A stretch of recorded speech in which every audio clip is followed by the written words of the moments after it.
A routine trip for groceries twists into a moment no one could forget when an elderly woman demands a young black man return to Africa. And what he says in return does not just quiet the entire store. It changes the very air they breathe.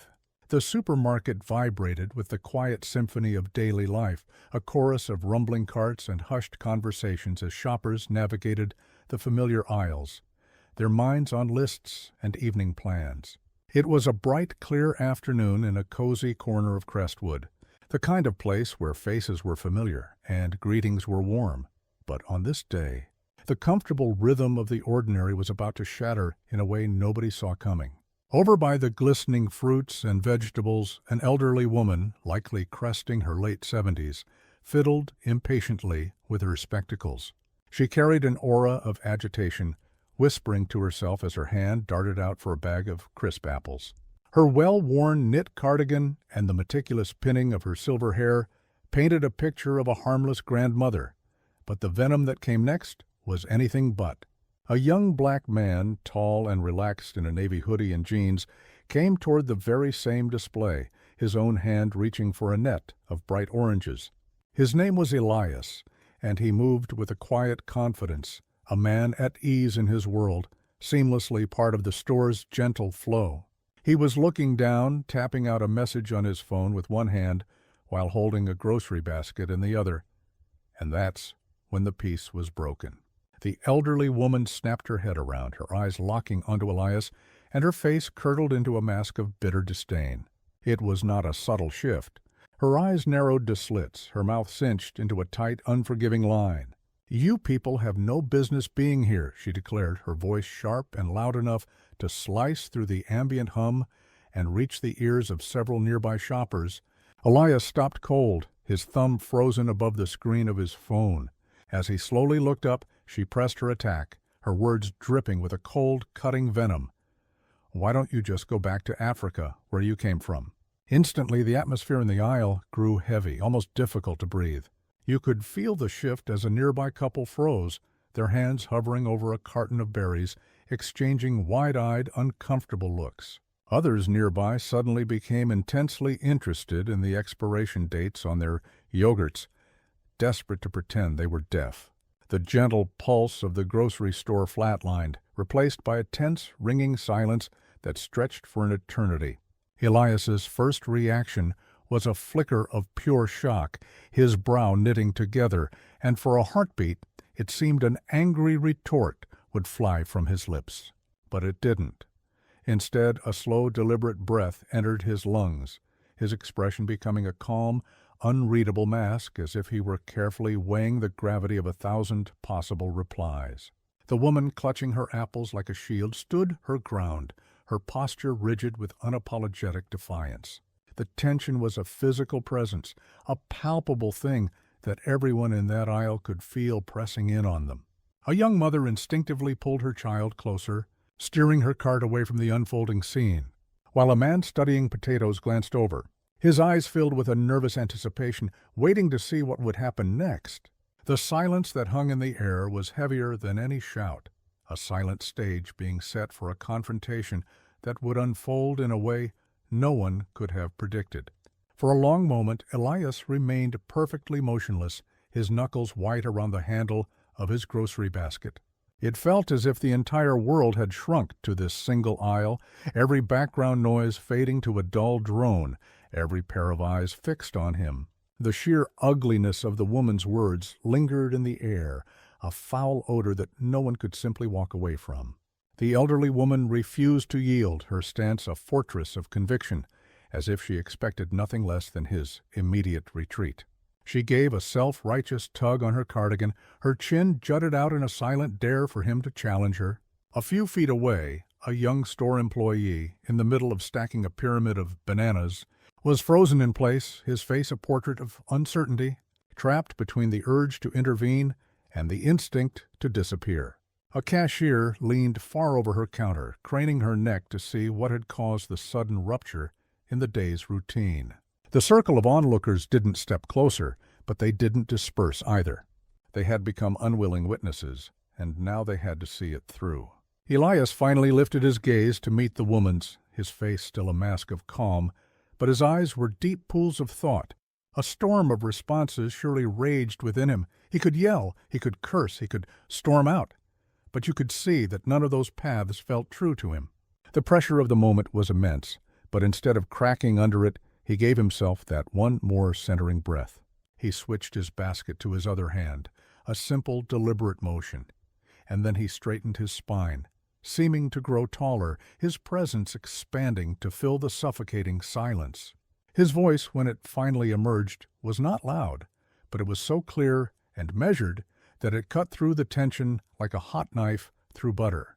"Ma'am," he started, his tone even and resonant, "do you truly hear the words that just came out of your mouth?" His question wasn't an attack. It was an invitation, a gentle offering for her to reconsider what she had just unleashed into the world. But she was not in a place for reflection. "I said what I said," she spat back, her voice climbing in pitch. "This is my country. People like you don't belong here." And that was the final straw. A young woman standing near the bakery aisle let out an audible gasp, and a low murmur rippled through the frozen crowd. Through it all, Elias remained a pillar of composure. He didn't raise his voice in return. He didn't take a single step toward her. Instead, he let another long, heavy pause hang in the air, allowing the poison of her words to fully seep into the consciousness of everyone listening. "All right," he said at last, giving a slow, deliberate nod. His profound calm was disarming, almost unnerving in its quiet power. "Let's talk about that. Since you felt the need to bring it up." The entire aisle, the entire store, seemed to hold its collective breath, waiting for the explosion. A storm was indeed coming, but it was not the kind of storm anyone there had ever witnessed before. Elias shifted his stance, placing his grocery basket on the polished floor with a soft, intentional sound. His calm was like a magnetic force, gently pulling everyone's attention inward, compelling even those who were trying to look away to listen. He held the elderly woman's gaze, not with rage, but with a focused intensity, a quiet resolve that made her fidget uncomfortably for the first time. "You said I don't belong here," he began, his voice a steady, powerful current. "But let me tell you a little something about where I come from." His words were heavy with the weight of history, each one chosen and spoken as if it were a sacred stone being laid.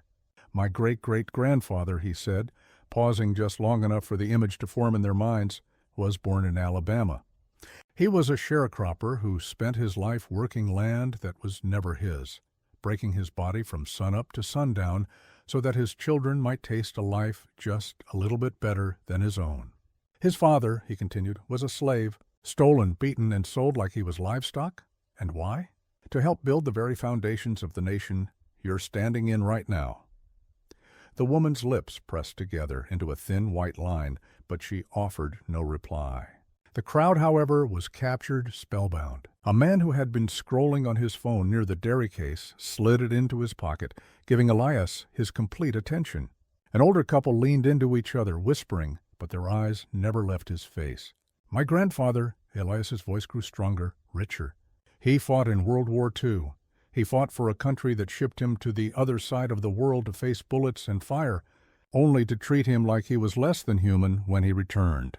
He couldn't eat at the same lunch counters, couldn't drink from the same water fountains. But he stayed. You know why he stayed? Because he believed in the promise of this country, even when this country didn't believe in him." An absolute hush had descended upon the store. Even the constant hum of the freezer units seemed to have gone silent. "And my parents," he went on, his tone softening but losing none of its power, "they fought their own wars. Not with rifles, but with relentless hard work, raising me to believe in decency, in respect, in the power of a good day's work. My mother is a teacher. She has poured her entire life into nurturing the minds of children, all children, no matter what their skin looks like. My father, he's a mechanic. He's the kind of man who would pull over on the highway to help a stranger, even someone like you, if he saw you were in trouble." He let that thought hang in the air for a moment, his gaze unwavering. "So you stand there and tell me that I don't belong here? That I should go back to a continent I've never known?" He shook his head, a deep sadness now coloring his voice. Ma'am, I am as much a part of this nation as you are, and maybe, just maybe, even more so, because my family's legacy is etched into it with their blood, their sweat, and their tears."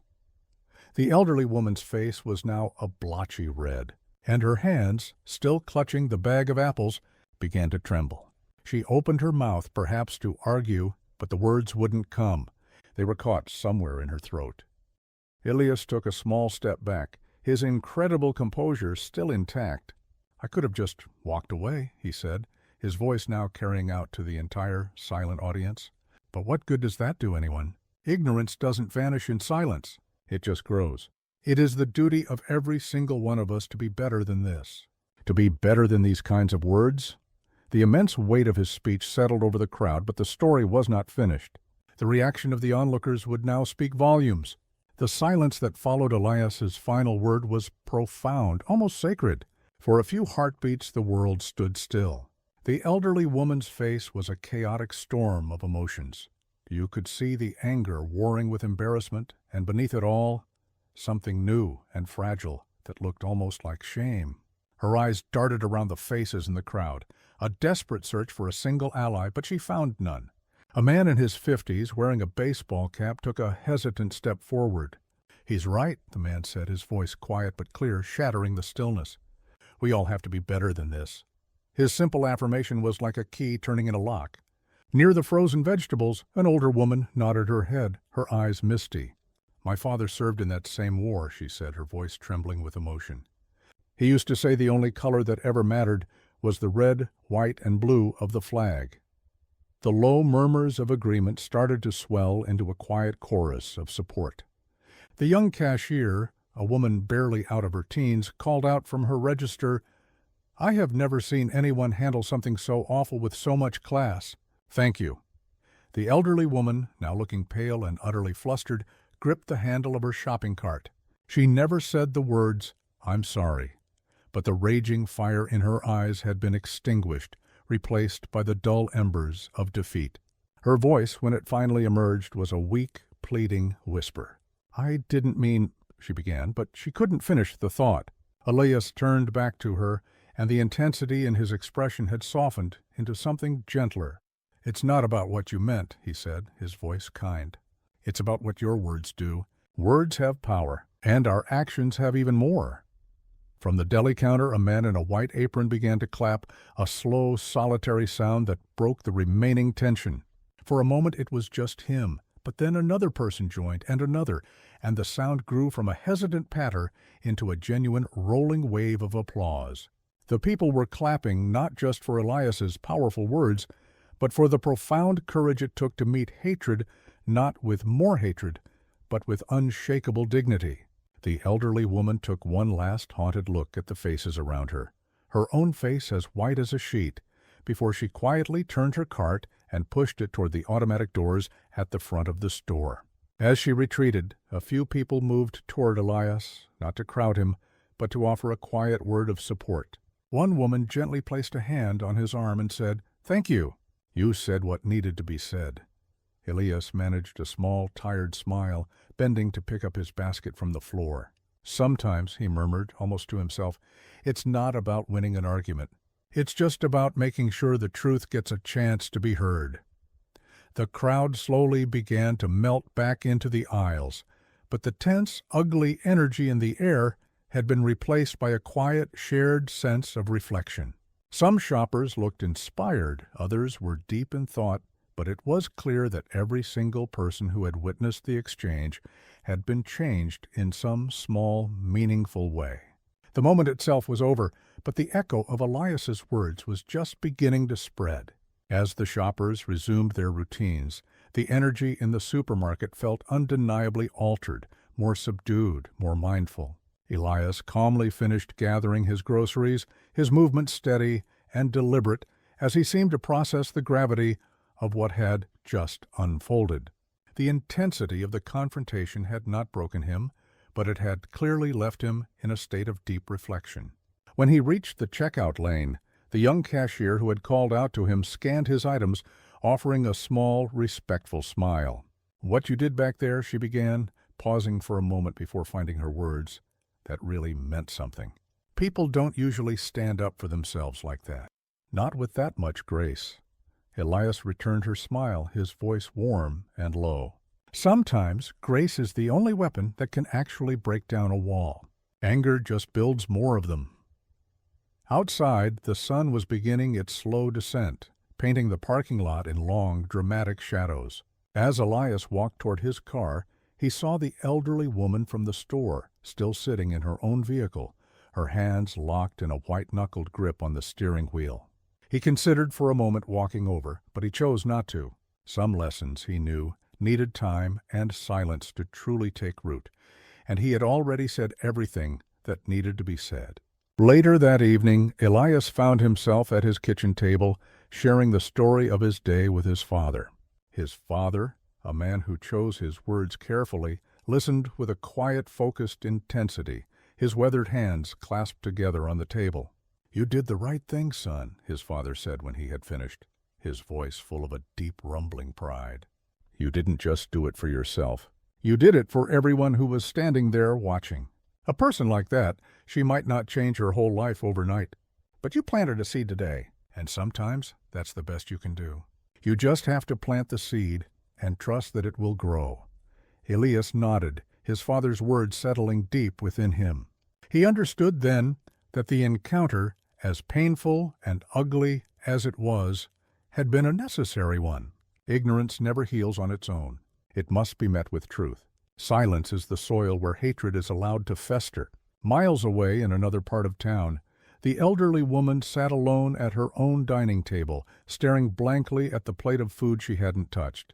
Elias's words were playing on a loop in her mind, each one a small sharp chisel chipping away at the thick armor of her long-held beliefs. She found herself thinking of her own grandchildren, of the kind of world they were inheriting, and for the very first time in a very long time, she felt the unfamiliar sting of doubt. In the days that followed, the story of the confrontation at the grocery store rippled through the neighborhood.